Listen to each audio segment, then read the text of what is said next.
अपनी माँ से कह देना कल कमरे से बाहर ना निकले, क्योंकि वो मेरे घर और मेरे स्टैंडर्ड के साथ बिल्कुल भी मैच नहीं करती है। ईशानी अपने पति राघव से कहती है। राघव आज्ञाकारी पति की तरह बोला, ठीक है, कह दूंगा। अगले दिन राघव अपनी माँ जमुना जी से बोला, माँ आज आप अपने कमरे में ही रहना। जमुना जी बोली, फिर से? आखिर ये कब तक चलेगा राघव? अपने ही बेटे के घर में कैदी बनकर मैं कब तक रहूंगी? क्या फिर आज बहू की सहेलियां आ रही हैं? राघव कुछ कह पाता उससे पहले ही ईशानी वहां आ गई और बोली, हाँ आ रही है, आपको कोई दिक्कत? जमुना जी बोली, दिक्कत होगी भी तो क्या उपाय है, पर बहू आज जो व्यवहार तुम मेरे साथ कर रही हो ना, कल वही व्यवहार जब तुम्हारे माता पिता और तुम्हारे साथ होगा तब तुम्हें पता चलेगा। ईशानी बोली, मेरे माता पिता की किस्मत आपकी तरह नहीं है, आज भी बिल्कुल स्वस्थ हैं, पूरे दिन आपकी तरह खू खू नहीं करते हैं, और उनके एक नहीं दो दो श्रवण कुमार हैं, तो वो सब संभाल लेंगे, आप तो बस अपनी चिंता करो। जमुना जी धीरे से बोली, शरीर का भला क्या गुमान करना, ये तो एक दिन मिट्टी में मिल जाएगा, और श्रवण कुमार तो मेरा बेटा भी था, पर वो क्या से क्या बन गया। ईशानी बोली, कुछ कहा क्या आपने? राघव झट से बोला, नहीं तो माँ तो पानी मांग रही है। ईशानी के जाते ही राघव बोला, माँ क्या करती हो? आपकी बात ईशानी को सुनाई नहीं दी, वरना अभी हंगामा कर देती। इतना कहकर वो वहां से चला गया और जमुना जी बस उसे जाते हुए देखती रही। दरअसल जमुना जी को वक्त ने उम्र से पहले ही बूढ़ा कर दिया था। जवानी में सास सुनाती और खाने पीने में रोक टोक करती थी, और अब बुढ़ापे में बहू सुनाती है। ईशानी का कोई रिश्तेदार या फिर सहेलियां घर पर आ जाए तो वो जमुना जी को उनके कमरे से बाहर नहीं निकलने देती थी, और ईशानी को ऐसा करते देख उसके बच्चे भी अपनी दादी के पास आना पसंद नहीं करते थे। जमुना जी एक रोज अपने बेटे राघव से बोली, बेटा देखा जाए तो तेरे घर में कोई कमी नहीं है, तुम्हारे जुड़वा बच्चे ईशा और रवि दोनों बड़े स्कूल में पढ़ते हैं, फिर भी कमी है तो सिर्फ संस्कारों की जो माता पिता से आते हैं। जब जमुना जी को राघव से बात करते देखा तो ईशानी ने पूछा, क्या बात है, आज बहुत देर तक बात हो रही थी माँ से? आपको पता है ना मुझे आपका उनसे बात करना पसंद नहीं। राघव बोला, जब तुम्हें मेरी माँ पसंद नहीं तो तुमने मुझसे शादी ही क्यों की थी? ईशानी बोली, आपकी माँ तो शुरू से ही मुझे पसंद नहीं, और शादी के लिए भी हाँ मैंने इसलिए की थी क्योंकि आपकी सरकारी नौकरी थी। पहले भी मैं घर पर अपने किसी दोस्त या रिश्तेदार को बुलाना पसंद नहीं करती थी, कहीं वो मेरा मजाक ना उड़ाए, पर अब इतने साल बाद तो वो आएंगे ही, इसलिए अपनी माँ को सख्त हिदायत देना कि जब मेरे दोस्त आए या कोई मेहमान घर पर आए तो वो अपने कमरे से बाहर भी ना निकले। और तब से ये सिलसिला चला आ रहा है। खैर आज ईशानी बहुत दिनों बाद जमुना जी के कमरे में गई और बोली, मम्मी जी राघव ने आपको बताया ही होगा कि आज मेरी सहेलियां आने वाली हैं, इसलिए आपको जो चाहिए वो पहले ही अपने कमरे में रख लीजिए ताकि आपको उन लोगों के सामने आने की जरूरत ना पड़े। और हाँ, आपकी जरा सी भी आवाज नहीं आनी चाहिए बाहर, दिन भर देखो तो बस खांसती रहती है। जमुना जी बोली, बहू तुम जानती हो मुझे खांसी है, आखिर मैं खांसना कैसे बंद कर सकती हूँ?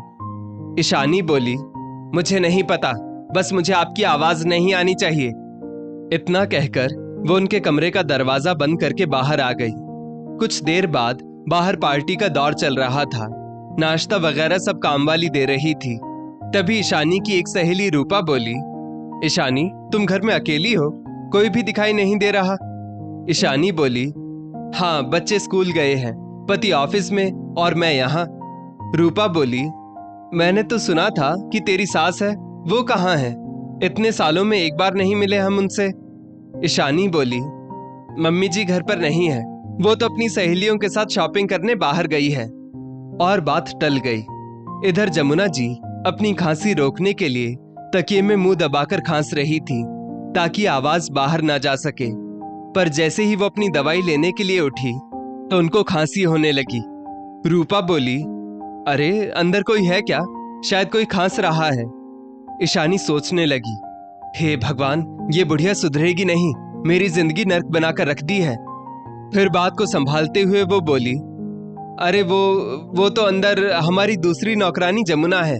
बुजुर्ग है, इसलिए बुढ़ापे में खांसती रहती है, पर उससे काम की जरूरत है, इसलिए उसे हटाते भी नहीं है।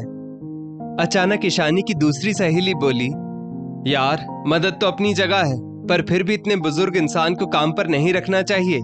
ऊपर से वो इतना खांस रही है, कहीं तुम्हारे बच्चों को इन्फेक्शन ना हो जाए। ईशानी बात को बदलते हुए बोली, ठीक है मैं देखती हूँ, अभी तो तुम सब पार्टी एंजॉय करो ना, क्या ही बात लेकर बैठ गई हो। उसकी बात सुनकर सब सहेलियां वापस पार्टी में मग्न हो गई।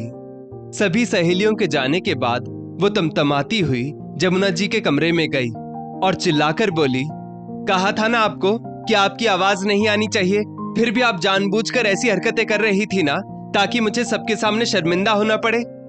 जमुना जी बोली, बहू मैं जानबूझकर खांस नहीं रही थी, अब खांसी रुक ही नहीं रही थी तो क्या करती।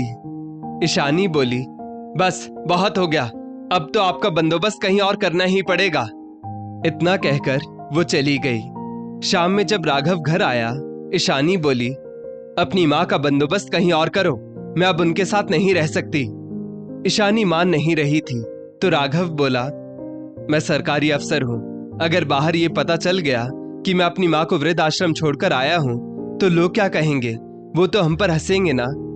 ईशानी बोली, ठीक है तुम्हें जो करना है करो, पर ये मेरी नजरों के सामने नहीं होनी चाहिए। मुझे और मेरे बच्चों को इनसे दूर ही रखो बस। राघव ने घर के ऊपर जमुना जी के लिए एक कमरा बनवा दिया और उनके साथ एक नौकर भी रख दिया जो उनकी देखभाल करता था। अब राघव हर रोज 5 मिनट के लिए ही सही उनके पास जरूर जाता था। ये अपमान जमुना जी सह न सकी और 1 साल बाद ही दुनिया से कूच कर गई। आज जमुना जी को गए हुए 4 साल हो चुके हैं। इधर ईशानी के पापा भी इस दुनिया से चले गए, पर उसकी मम्मी की सेवा के लिए कोई नहीं है। ईशानी के दोनों भाई भाभी ने उनको रखने से साफ इनकार कर दिया। मजबूरन ईशानी उनको अपने घर लेकर आई, पर उसके बच्चे जिन्होंने अपनी माँ को दादी का तिरस्कार करते देखा हो, वो भला नानी को क्या सम्मान देते। अगर उनका कोई फ्रेंड उनसे मिलने घर आता और नानी वहां कर बैठती तो वो झल्लाकर कहते, आप यहाँ क्यों बैठी हैं? घर में और कोई जगह नहीं है, जाइए यहाँ से। ईशानी ने इस बारे में राघव से कहा।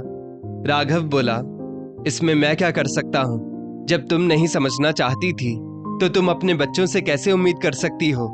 जो तुमने उन्हें सिखाया है उन्होंने वही तो सीखा है। ऊपर अम्मा का कमरा है तो बेहतर होगा अपनी माँ को वहां शिफ्ट कर दो, कम से कम उन्हें अपमान तो नहीं सहना पड़ेगा। ईशानी बोली, मेरी मम्मी उस कमरे में अकेली कैसे रहेंगी?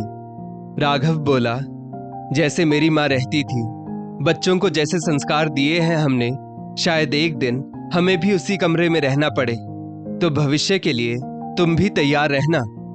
ईशानी बोली, संस्कार तो तुम्हारे भी अच्छे थे, तुमने क्यों नहीं दे दिए? राघव बोला, जिस रोज मैंने अपनी माँ को ऊपर रहने के लिए कहा था ना, उसी दिन मेरे संस्कार भी खत्म हो गए थे। मुझे तो लगता है माँ के साथ इस घर के संस्कार भी चले गए, क्योंकि जिन बच्चों ने इस घर में दादी का अपमान होते देखा है, क्या वो कभी अपनी माँ और नानी का सम्मान कर पाएंगे?